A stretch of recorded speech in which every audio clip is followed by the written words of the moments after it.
up, family? Welcome to That Sports Dude. As always, you know I'm your host, Chris Dunlap. We're here in Double R Boyz country for the 5th and final stop of our DCIAA training camp tour.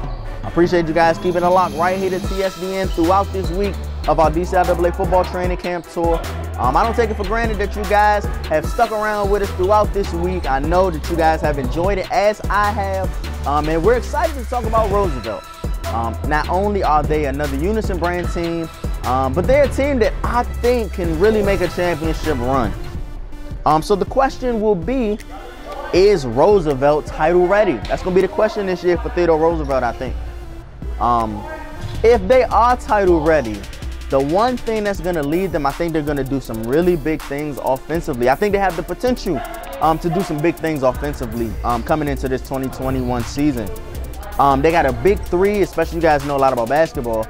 Usually talk about big three in basketball, but I think Roosevelt, as you guys can see them practicing here in the gym because of inclement weather, and see them practicing behind me.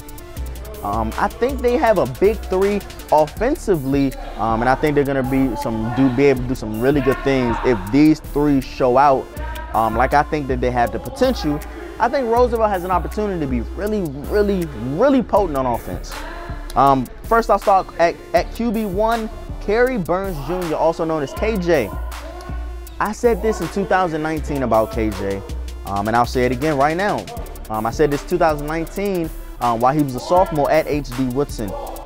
The most polished quarterback in the league other than Amante Dreyer. Now, again, this was in 2019.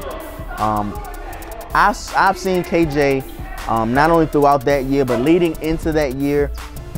Throughout 2020, even though we didn't have a season, getting some real good work with QB Lab on his social medias and on their social medias.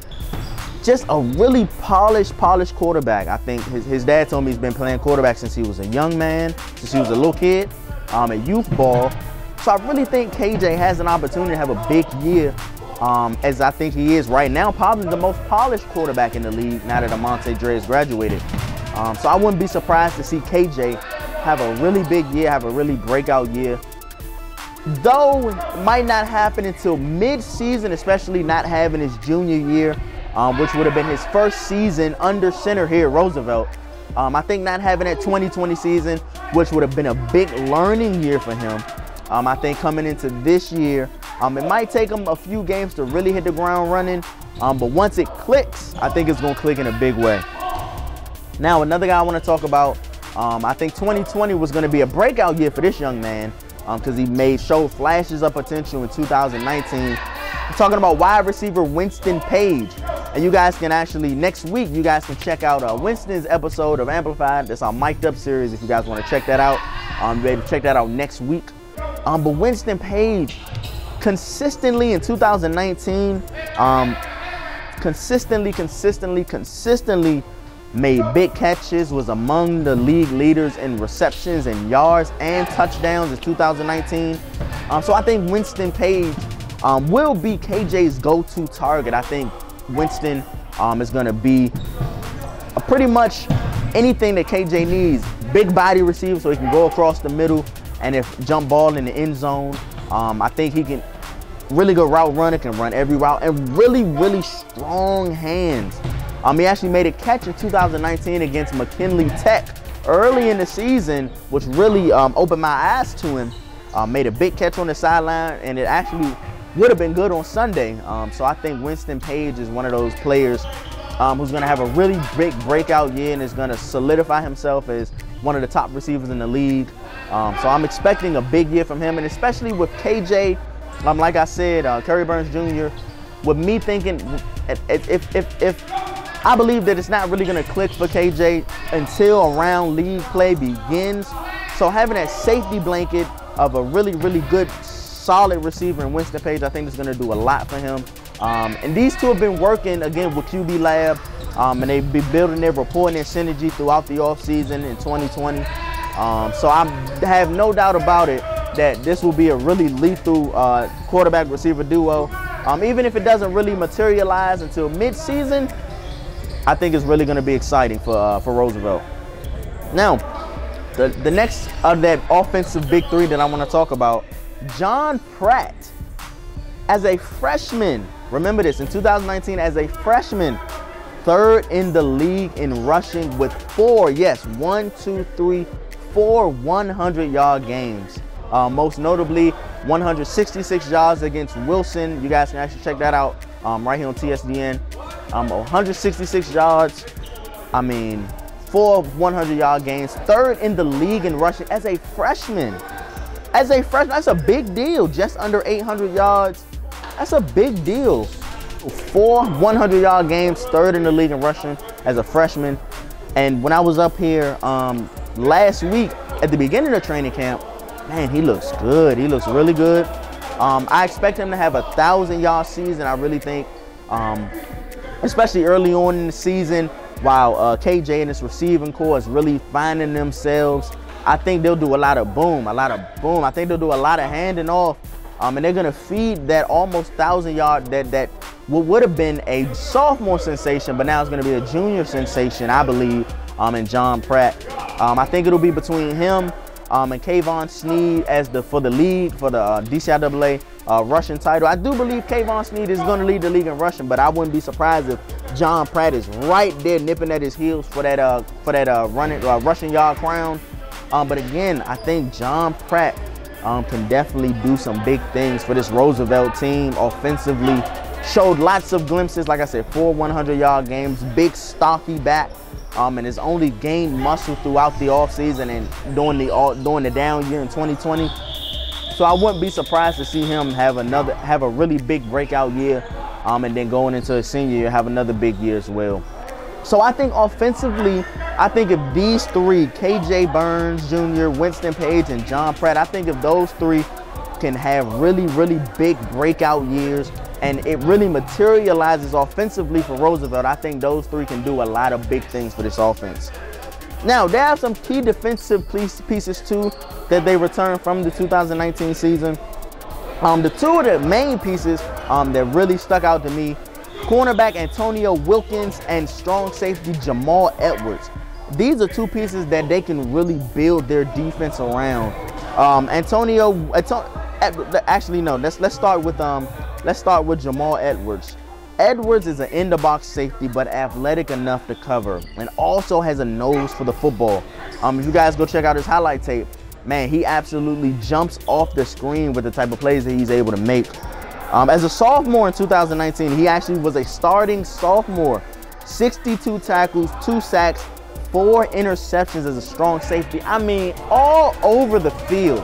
I mean, in every way, in coverage, rushing the quarterback, in the box, just absolute monster across the board.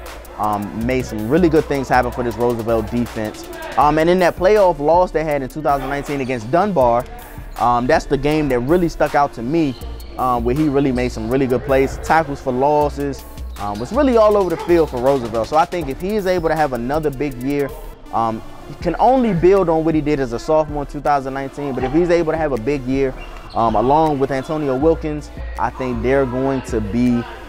Roosevelt has an opportunity to have a really good defense once again this year. And a defense in 2019 that held Dunbar in a playoff game to only 8 points. And we know the type of offense Dunbar had in 2019. Now again, Antonio Wilkins also was a sophomore starter for Roosevelt in 2019. Good size, long arms. I think he has the potential to be one of the top corners in the league. Again, would it have been great had he had his 2020, which would have been his junior year. It would have been another great learning year for him. But unfortunately, didn't have football. But I still think Antonio Wilkins does have the potential to be a really, really good corner for Roosevelt. A lockdown corner, one that they could just put on an island. Maybe not there yet, but definitely a viable corner for them. 5 interceptions as a sophomore in 2019. I expect him to have another 4 to 5, maybe 6, 7 interception season once again for Roosevelt. Like, again, I would have preferred him had his junior season, but, you know, it'd have been a really good learning year for him. But unfortunately, that did not happen. And, you know, I think coming into this year, he'll still have a big year. So I think offensively, just to recap, offensively, KJ Burns at quarterback, Winston Page at receiver, John Pratt at running back. I think that's a really good, solid core for Roosevelt offensively. They have a pretty good size line as well. And then defensively, I think they can really build around Edwards and Wilkins. They can build around those guys. Really, really good football players. So I think Roosevelt does have an opportunity, man, to make some noise, but only time will tell. You guys know how I am. I got to see it to believe it.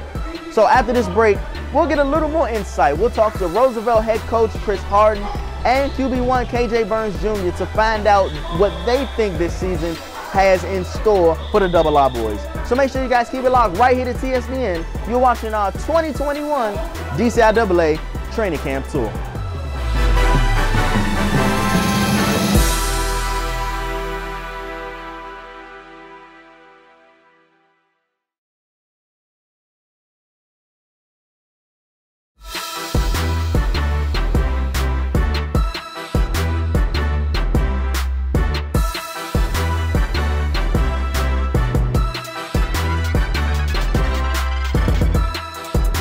All right, welcome back, family. Appreciate y'all for keeping it locked right here at TSDN. We're still here with T-Rose for stop number 5 of our DCIAA Football Training Camp Tour. With that said, here with me to share their outlook on the upcoming 2021 football season are Roosevelt Roughriders head coach Chris Harden and QB1 Carrie Burns Jr. Guys, appreciate y'all so much for joining Thanks for having us. Thanks for having us. No doubt about it. So, before we get into the hard-hitting questions, I gotta ask you guys.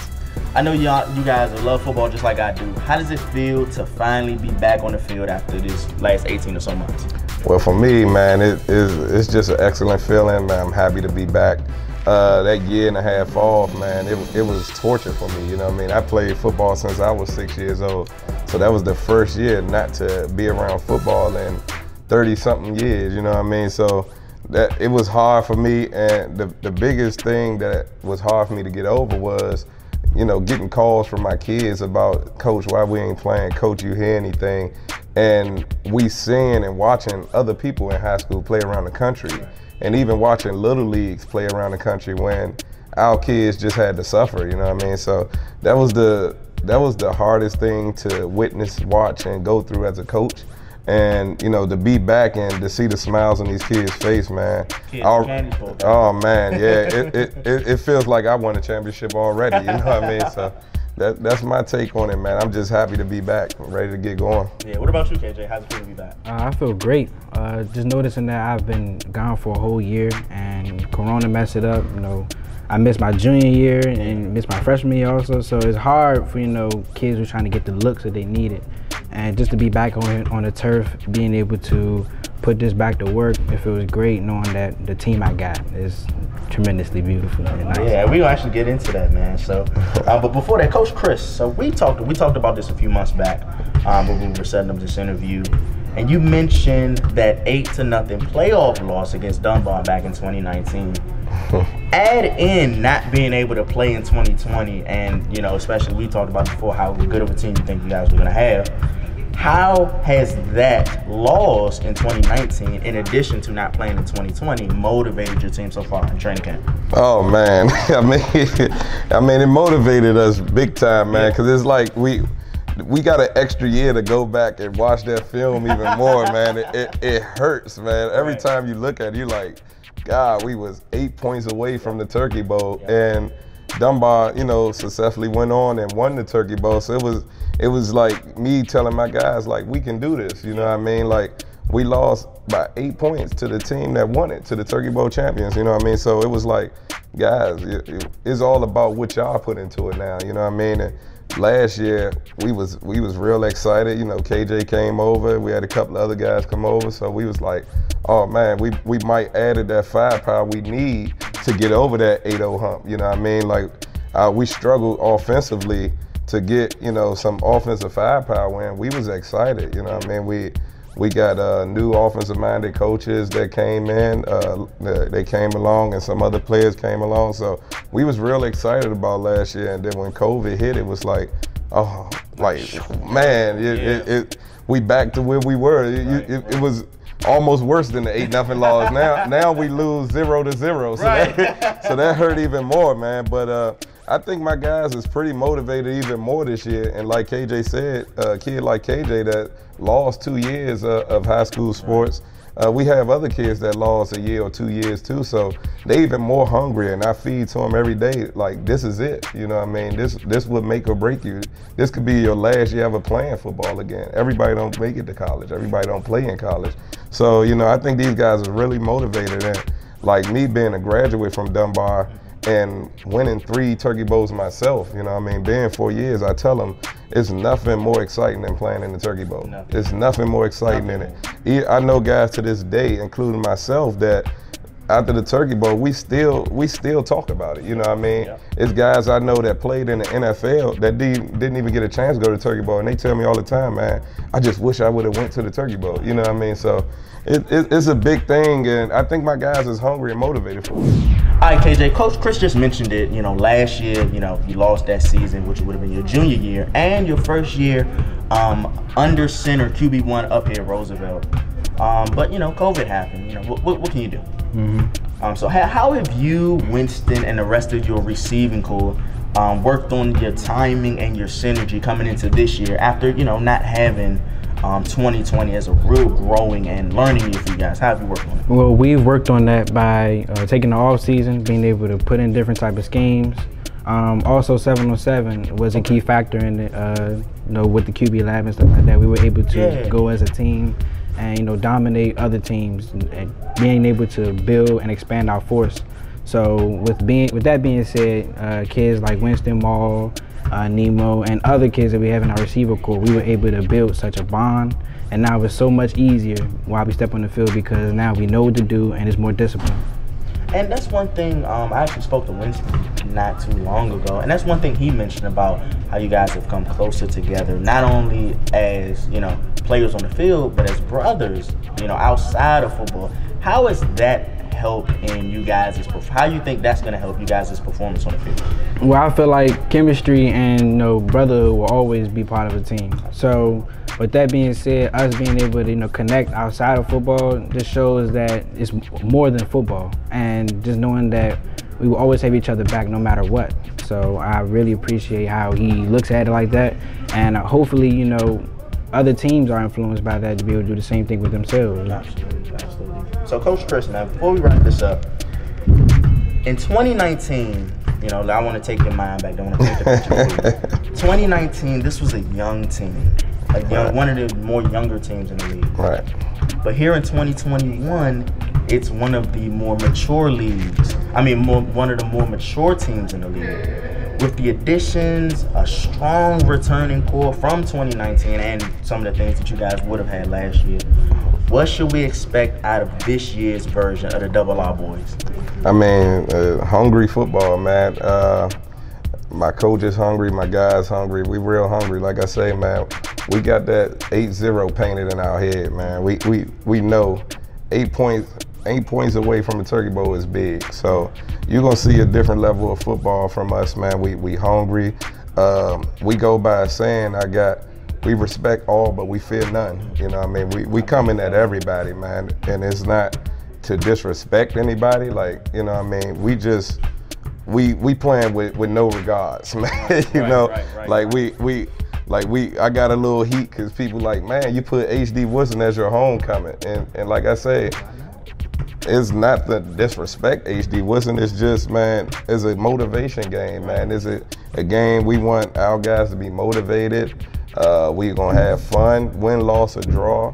You know what I mean? We just excited to be back and play football, you know what I mean? But 2021, I'm trying to tell you, the Double R Boyz, we here, man. You know what I mean? We here. We I think pretty much around the city and around the area, everybody know that this is a different type Roosevelt now. You know what I mean? It's not a stat game no more. It's somebody that you really had to prepare for. You know what I mean? We went, like KJ said, we went to 7-on-7s. We even went to the Maryland 7-on-7 and played in the championship. You know what I mean? So it's like we've been grinding. Our guys been busting bubbles. We got kids with Division I offers here too, so it's some hungry football going on up here, some real good football, you know what I mean? And the thing that I love about this team, it's not just football or nothing with these guys. Like our receiving core with KJ through the quarterback core and receiving core, got 3 5s and higher. Wow, you know what I mean? That's awesome. Yeah, That's so awesome. That's we grinding, man. You know what I mean? So we doing it on and off the field. So I told my athletic director, I told my principal, I told everything that I'm real confident this year in our team. We gonna do what we gotta do. Don't plan to go to family dinner early on Turkey Day, man, because we you know what I mean? Like I say, it's not disrespecting any team. Yeah, just keep your Thursday on Thanksgiving open a little bit, man, because we hungry, we ready to go. I love it. What about you, KJ? And I see you got the Eat bandana on, man. So what will we see out of your team this year? I know y'all gonna do a lot of that. You just said y'all hungry. So what will we see?